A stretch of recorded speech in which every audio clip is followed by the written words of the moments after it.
Welcome to OTT junction super singer junior season 11. So இந்த வாரத்தை பொறுத்தவரைய இயக்குனர் இமயம் பாரதி ராஜா ஸ்பெஷல். ஸோ மறைந்த இயக்குனர் இமயம் பாரதி ராஜா அவர் எப்படி தமிழ் சினிமாவையே மாற்றி அமைத்தவர், ஒரு ட்ரெண்ட் செட்டர். அவரை பத்தி நடிகர் விஜயகுமார், வடிவுக்கரசி, இன்னும் இயக்குனர்கள் நிறைய பேர் அவரை பத்தி பேசுறாங்க. அதுதான் அந்த முதல் பிரமோவா போட்டிருக்காங்க. அந்த வடிவுக்கரசி முதல் மரியாதை படத்துல நடிச்சது, அதுக்கு முன்னாடி சிகப்பு ரோஜாக்கள்ல நடிச்சது, அந்த மாதிரி விஷயங்களை அவங்க நினைவு கூர்ந்தாங்க. நம்ம இவர் விஜயகுமார் கிழக்கு சீமையிலே அந்த மாதிரியான படங்களை அவர் நினைவு கூர்ந்தாரு. அதுக்கப்புறம் இன்றைக்கு அனுராதா ஸ்ரீராம் அவர்களுடைய பிறந்த நாள். ஸோ அனுராதா ஸ்ரீராம் ஏகப்பட்ட மொழிகளில் பாடியிருக்காங்க. தமிழ், தெலுங்கு, ஹிந்தி, எல்லா மொழிகள்லையும் பாடியிருக்காங்க. ஆயிரக்கணக்கான பாடல்கள் பாடியிருக்காங்க. நிறைய ஹிட் சாங்ஸ், அப்படி போடு, ஓ போடு, கருப்பு தான் எனக்கு பிடிச்ச கலரு, அன்பென்ற மழையிலே, ஹிந்தியில இஷ்கு பினா, இந்த மாதிரியான ஏராளமான ஹிட் சாங்ஸ் பாடியிருக்காங்க. இப்ப ஜட்ஜா இருக்காங்க சூப்பர் சிங்கர்ல. அவங்களுக்கு நம்முடைய பிறந்தநாள் வாழ்த்துக்கள்.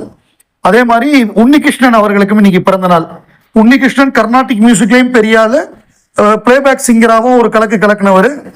ஸோ அவர் முதல் பாட்டு என்ன விளையாடி என்ன விளைய பாட்டிலே அவருக்கு தேசிய விருது கிடைத்தது. அப்படிப்பட்ட ஒரு பாடகர். இதுல பாட்டு அப்படிங்கிறப்ப வெள்ளி சலங்கைகள் கொண்ட கலைமகள் அந்த பாட்டு ஆரியன் பாடுறாரு. அந்த பாட்டை அவர் பாடினதை கேட்டுட்டு எல்லாமே ஜட்ஜஸ் எல்லாம் எந்திரிச்சு ஓடி அவரை கட்டி பிடிச்சி அந்த மாதிரி பாராட்டுறாங்க. அவ்வளோ பிரமாதமா பாடுறாரு. கூட ஷாலினி ஆடுறாங்க. பாண்டியன் ஸ்டோர்ஸ்ல நடிக்கக்கூடிய ஷாலினி, அவங்க நல்ல டான்சரு, அவங்க டான்ஸ் ஆடுறாங்க. இது இந்த படம் காதல் ஓவியம் அப்படிங்கிற படத்துல வரக்கூடிய பாடல். இளையராஜா, வைரமுத்து, பாரதி ராஜா, எஸ்பிபி இந்த கூட்டணியில வந்த ஒரு பாடல். இந்த படத்துல பாட்டு எல்லாமே சூப்பரா இருக்கும். காதல் ஓவியம் படத்துல பாட்டெல்லாம் சூப்பரா இருக்கும். ஆனா படம் பெரிய அளவுல வெற்றி பெறல. ஏன்னா அந்த படத்துடைய கதை ஒரு கண் பார்வையற்ற பாடகர், அவருக்கும் ஒரு டான்சருக்கும் ராதாக்குமான அந்த காதலை வச்சுதான் அந்த படம் பண்ணியிருப்பாங்க. அது கிளைமேக்ஸ் ஒரு ஆன்டி கிளைமேக்ஸ், ஜனகராஜ் கல்யாணம் பண்ணிட்டு போற மாதிரி முடிவு இருக்கும். அந்த முடிவையும் அந்த கண் பார்வையற்ற அந்த கதாநாயகனையும் மக்கள் ஏத்துக்கல. அதனால அந்த படம் மிகப்பெரிய தோல்வி அடைந்தது. ஒரு நாள் 2 நாள் கூட ஓடல, அவ்வளோ பெரிய ஃபிளாப் அந்த படம். அதுல பாரதி ராஜாவுக்கு மிகப்பெரிய கோபம். அந்த கோபத்திலேயே ஒரு படம் எடுத்தாரு. அந்த படமும் சரியா போல. அதுக்கப்புறம் ஆடியன்ஸோட நம்ம கோவப்படக்கூடாது, நம்ம தான் நல்ல படம் எடுக்கணும் அப்படின்னு அதுக்கப்புறம் தொடர்ந்து நல்ல படங்கள் நிறைய கொடுத்தாரு. பல வெற்றி படங்களையும் கொடுத்திருக்காரு. பல புது நடிகைகளையும் அறிமுகப்படுத்தியிருக்காரு. அப்படி வந்த ஒரு பாடல்.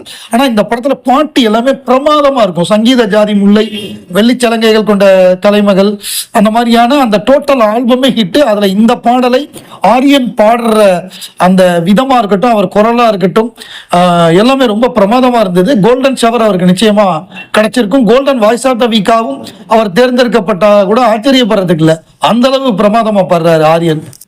இன்னொரு பாடல் ஸ்ரவணா அவங்க பாடுறது கிழக்கு சீமையில சித்ராமா பாடின பாட்டு. தென்கிழக்கு சீமையில செங்காத்து பூமியில ஏழப்பட்ட சாதிக்கு ஒரு சொந்தம் இருக்குன்னு அந்த பாட்டு. அது ரொம்ப ஒரு என்ன சொல்றது, சோல்ஃபுல்லான பாட்டு. ஒரு ஒரு ரொம்ப ஹாண்டிங்கா இருக்கக்கூடிய ஒரு பாடல். பிரமாதமா போட்டிருப்பாரு நம்ம A R Rahman. A R Rahman western music தான் போடுவாரு, அவருக்கு கிராமத்து பாட்டெல்லாம் போட தெரியாது அப்படின்னு ஒரு குற்றச்சாட்டு இருந்தது அந்த காலகட்டத்தில். அப்ப முதல் முறையாக பாரதி ராஜாவும் அவரும் இணைகிறாங்க கிழக்கு சீமையிலேங்கிற படம். இதெல்லாம் பாட்டெல்லாம் ஒன்றும் சரியா வராதுங்க, அவர் கீபோர்டை வச்சு அடி டம்முன்னு அடிப்பாரு, இவருக்கு எங்கெங்க கிராமத்து பாட்டெல்லாம் வராது அப்படின்னு சொல்லும் பொழுது அவர் பிரமாதமா டியூன் பண்ணி, வைரமுத்து பிரமாதமா பாடல் வரிகள் எழுதி வேற லெவல்ல ஹிட் பண்ணி விட்டாங்க அந்த பாடல்களை.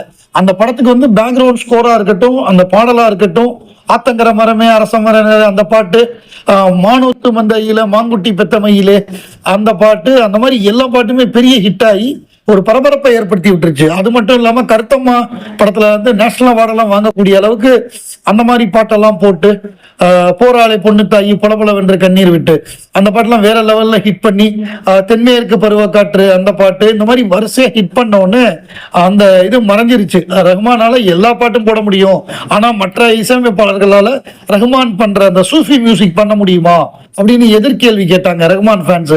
ஸோ அந்த அளவுக்காக ஒரு பேர் ஏற்படுத்தி கொடுத்த ஒரு பாடல். அதை ஸ்ரவணா ரொம்ப அழகா பாடுறாங்க. சித்ராமாவே ரொம்ப பாராட்டக்கூடிய அளவுக்கு அவங்களுடைய பாடல் இருந்தது.